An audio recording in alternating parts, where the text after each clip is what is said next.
2017年，西南边界枪声四起，原本平静的洞朗地区正迎来一场不可避免的对峙。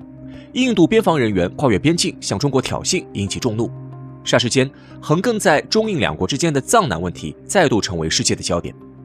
而在这个问题上，有人认为中国并未收复藏南，事实当真如此吗？这一番惊人的言论背后又隐藏着怎样的真相？我国地域宽广，幅员辽阔，而藏南更是无垠疆域上一颗耀眼的明珠。它是我国的边关要地，更是扼守西藏的战略门户，自古以来便是兵家必争之地。而清朝的地图里曾明确标注出藏南，这也是一块毋庸置疑的中国领土。遗憾的是，这一块土地的命运在1914年发生了改变。当时殖民者大举入侵，将印度变成了自己的囊中之物。随后，英国便以印度为根据地，打起了中国的主意，想要趁机进一步侵占中国的领土。于是，1914年，一条子虚乌有的麦克马洪线便诞生了。这条毫无根据的边界线，为中印两国持续数十年的边境纷争埋下了伏笔。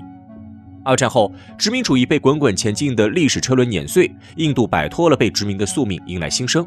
按理来说，殖民者所留下的一切都应该彻底清除，但是印度这时候却耍起了心眼，决定偷偷保留麦克马洪线，妄图从中国手里占便宜。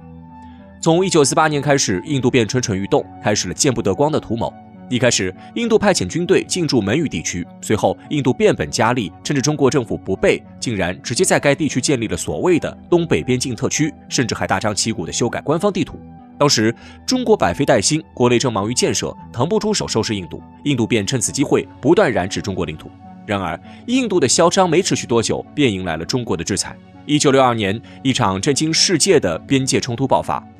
在这场战争里，中国打得印度连连败退，创造了不朽的胜利。在中国军队的强势围攻下，印度不得不灰溜溜地撤出达旺、梅楚卡、邦迪拉等地，这些地点在藏南地区有着举足轻重的地位。然而，印度的野心丝毫没有因为打了败仗而消失。很快，印度意想不到的举动又将藏南之争推向了顶点，而中印两国的关系则在不知不觉间降至冰点。一场失败的战争没能让印度就此收手，尽管畏惧中国军队的实力，但是印度依旧决定铤而走险。中印战争2年后，印度悄摸摸重新回到了藏南，在所谓的麦克马洪线附近，两国军队再度对垒。为了侵占藏南，印度将自说自话发挥到了极点。1972年，印度决定废除原本的东北边境特区，这并非迷途知返、开阔自新，而是得寸进尺。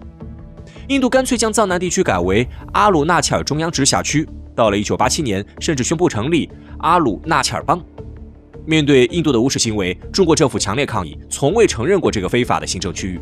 但是印度却振振有词，摆出了诸多理由，粉饰侵占他国领土的无耻行为。比如，印度提出，根据时效原则，印度早就获得了藏南的统治权。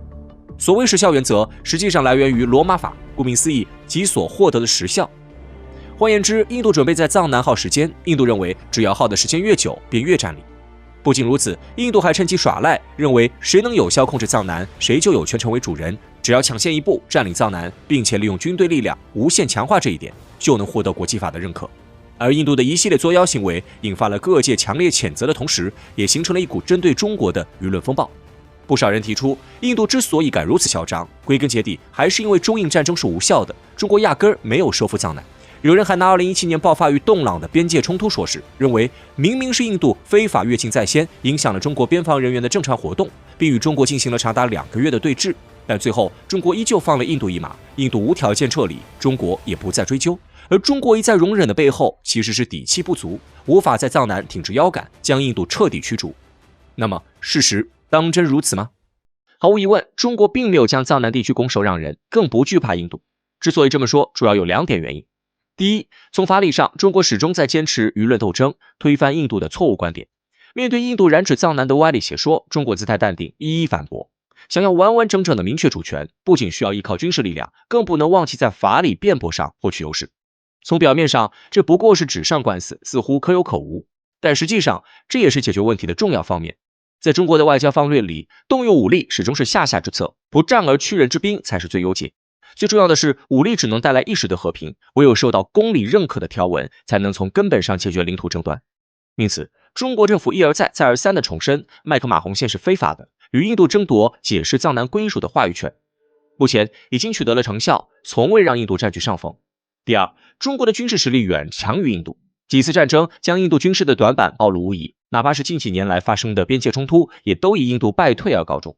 要知道，中国作为数一数二的军事大国，实力毋庸置疑。虽然同为发展中国家，但中印两国的军事实力完全不在一个层次上。中国是一个拥有完备作战与后勤体系的军事大国，可以游刃有余地掌控战争。但是印度截然不同，看着嚣张，实际上不过是一只纸老虎。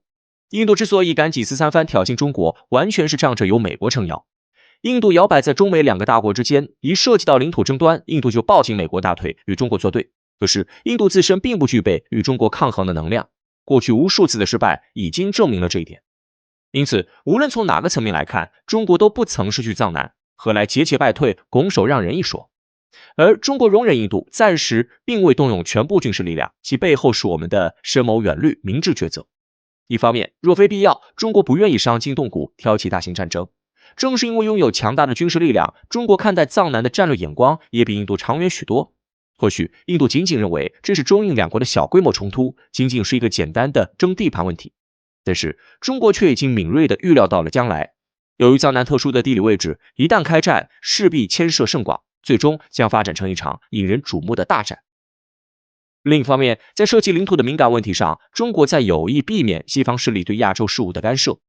藏南问题牵一发而动全身，很可能对整个亚洲政治局势产生影响，滋长西方国家的狼子野心。为了避免藏南问题全面升级，中国必须慎之又慎。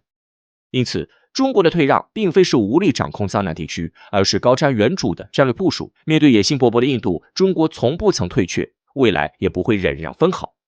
只不过，想要从根源上解决藏南问题，还需要寻找合适的时机。现如今，中国与印度虽有领土纷争，但两国亦有合作，中印发展迎来关键阶段。制造冲突永远都不是中国外交的终极目标，合作共赢才是两国关系的重点。武力简单粗暴，但往往会带来潜藏的隐患。中国从不会贪图一时之利，放弃长远的未来。但是可以肯定的是，倘若印度冥顽不灵，损害中国的领土利益，中国也一定不会手软。在此问题上，我们唯有希望印度能够懂得什么叫做好自为之。